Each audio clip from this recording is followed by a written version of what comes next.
Internet, it's Elizabeth here, and I'm back with a brand new episode of Bitches with Books.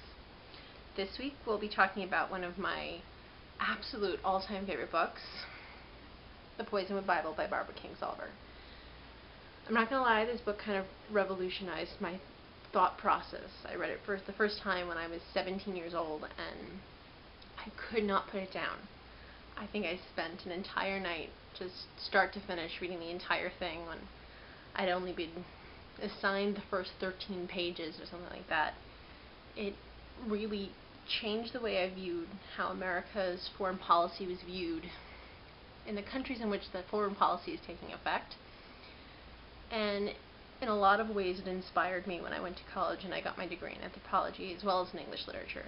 So if you've never read Poisonwood Bible by Barbara Kingsolver, I cannot emphasize how much I recommend this book. It is transcendental, at least for me. I unfortunately have never read anything else by her, but I've heard some wonderful things about Prodigal Son, Summer rather, by Danny, who I think she's going to mention in the next video, but it is just, she's incredible, so I cannot recommend her enough. So that ends my recommendation section, but I wanted to basically talk a bit about this book and I think one of its most important themes, which is sisterhood. I mean, if you really look at the book, at its heart, it is about the politics of guilt and redemption, in particular the politics and guilt of the 5 women who make up the central story. You could definitely argue, and it is a fact, I think, that they represent the personified faces of the political turmoil that was overtaking Africa, post-colonial Africa in the 1960s to present, and how American policy and how European policy really affected the violence that we see today, to this day, in developing nations, and how American citizens deal with that guilt, realizing that they are the conqueror's wife in many ways, the conqueror's children. We are left with the realization that we done fucked up and we really don't know how to handle it, or we just choose to ignore it. I mean, I could spend hours, literal hours, waxing poetic about how Rachel's vapid consumerism represents the American policy to just ignore what we don't want to see, and it leads to a life without guilt because there's no desire for redemption. Or we could talk about Leah's unparalleled guilt, the realization of really what had been done in the name of her people, and her desire to make it right by distancing herself socially from everything that was American, but still carrying that guilt that she was personally responsible for every failing of the U.S. government at the time. And in a way, I think that makes her weirdly kind of racist, because she carries this white guilt that everything is her fault, and that's what propels her to make change, instead of just a natural desire to help.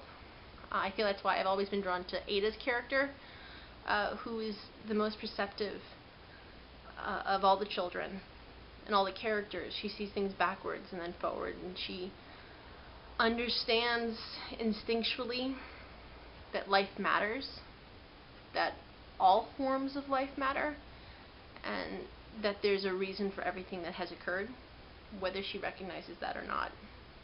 But I really want to talk about sisterhood and how these 3 women and their youngest sister, Ruth May, who died very young at the age of 6, which kind of instigated the second half of the novel, her death, and how that death really was the dissolution of the sisterhood. When they first arrived in the Congo in 1959, I believe, is when the novel kicks off, they're not the closest sisters in any sense of the word. They are a loose configuration of people who stand united as a front against this complete culture shock and against their horribly abusive and misogynistic father. And I think the one factor that holds them together is Ruth May.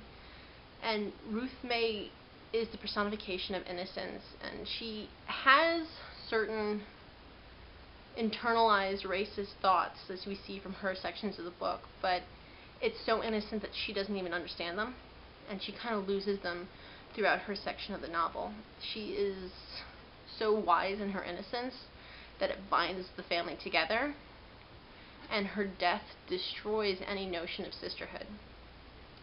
In fact, one of Rachel's first thoughts after her sister dies is that there's no going back, that she'd always assumed that they could go back home, they could go back to Georgia, and they could pretend that Africa never happened, they could put it behind them, and that they would just spend their days on the phone talking to each other and discussing how life is so much better now that they were home, and just be sisters. And now that Ruth May is gone, that hope of a connected sisterhood is gone.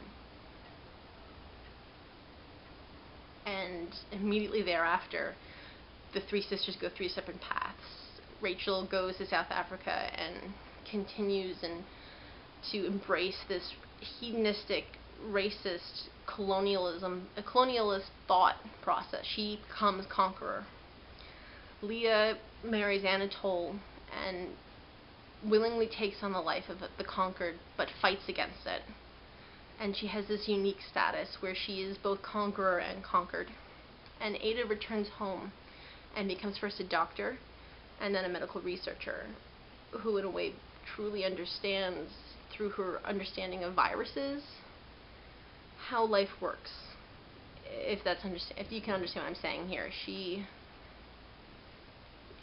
steps outside the cycle of conquered and conqueror. She becomes an omniscient observer, in a way, to everything that's happening around her, without truly connecting to it. In much the same way that Ruth May has become this omniscient spirit in the forest. But it's this dissolution of sisterhood, I think, that drives the second half, and you see when they finally reconnect, at first when they're getting the Land Rover to Leah's new settlement, and when they're walking with their mother through the market at the very end. This dissolution between the three of them, there's this disconnect, and I think that disconnect is real representative of their political affiliations throughout the book. They can no longer see through each other's eyes. Well, that's what I have to say about the Poisonwood Bible. I know Danny's going to take a real political spin on it next week, and she's a genius, so I know you're going to enjoy that. And next month, we're going to be taking on fairy tales with a twist. We want to look at modern interpretations of stories that have shaped generations of childhoods. So, come back, check it out, and as always, keep your books open, bitches.